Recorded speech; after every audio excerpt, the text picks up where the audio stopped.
Hi అండి, అందరికీ నమస్తే అండి. ఈరోజు టమాటో రసం ఎలా తయారు చేయాలో చూద్దామండి. ముందుగా స్టవ్ వెలిగించి ఒక చిన్న బాండి పెట్టేసుకుందామండి. చిన్న స్పూన్ తోటి ఒకటే స్పూను ధనియాలు వేస్తున్నానండి. అదే చిన్న స్పూన్ తోటి జీలకర్ర వేస్తున్నాను.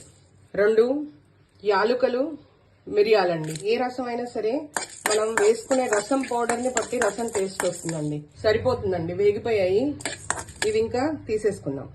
ఒక గిన్నె పెట్టేసుకొని దీంట్లో 2 నుంచి 3 స్పూన్ల వరకు నూనె తీసుకుందామండి. 1, 2, 3. తాలింపులోకి కాస్త ఆవాలు, జీలకర్ర, 5 ఎండుమిరపకాయలని ఇలా ముక్కలు చేసి తీసుకుందామండి.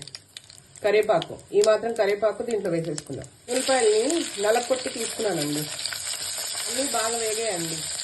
ఇప్పుడు దీంట్లో ఒకే ఒక కప్పు టమాటో ముక్కల్ని తీసుకున్నాం.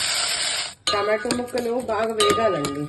కాస్త పసుపు, ఉప్పు అండి, 2 స్పూన్ల వరకు ఉప్పు పడుతుంది. చూసి ఉప్పు వేసుకోండి. ఇలా టమాటా ముక్కలంతా మగ్గిపోతూ ఉంటాయండి. టమాటా ముక్కలంతా బాగా మగ్గిపోయాయండి. దీంట్లో ఒక చిన్న నిమ్మకాయ సైజ్ అంతా చింతపండుని తీసుకొని దాన్ని పిసికి వాటర్ ఇలా 1/2 కప్ తీసుకుందామండి. దీంట్లో వేసుకుందాం. దీన్ని కూడా ఒకసారి ఇలా ఉడికించుకుందామండి. సిమ్లో పెట్టే మొత్తం అంతా ప్రాసెస్ చేసుకుందామండి. పెద్ద మంట పెట్టారనుకోండి, ఇది స్టీల్ గిన్నె కదా, మొత్తం అడుగంటిపోతుంది అనమాట. దీంట్లో ఇప్పుడు మనం ఏ కప్పుతోటి అయితే టమాటాలు తీసుకున్నామో అదే కప్పుతోటి 1, 2, 3, 4 కప్పుల వరకు వాటర్ పడుతుందండి. దీన్నంతా పెద్ద మంట పెట్టేసి మరగనిద్దామండి.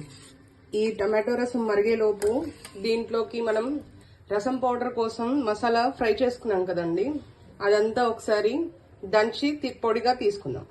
ఆ దినుసులన్నీ దీంట్లో వేసేసుకొని దీన్నంతా మొత్తం పౌడర్లా దంచి తీసుకుందామండి. దీంట్లో ఇప్పుడు పెద్దవి చిన్నులపాయ అయితే 4 నుంచి 5 వేసుకోండి. దీన్ని ఒక్కసారి దంచి చూపిస్తాను.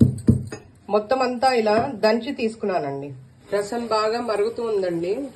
ఇలా మరుగుతూ ఉన్న రసంలో మనం దంచుకున్న రసం పౌడర్ వేసేసుకుందామండి. ఈ రసం పౌడర్ అంతా ఇలా వేసేసుకుందాం. దీని ఒక్కసారి కలిపేసుకుందామండి. టమాటో రసంలో మీరు చింతపండు రసం వేసుకోవాలా వద్దా అని చూసి తీసుకోండి. ఒకవేళ చింతపండు రసం వేసుకోవడం ఇష్టం లేదనుకోండి, స్కిప్ చేసేయండి.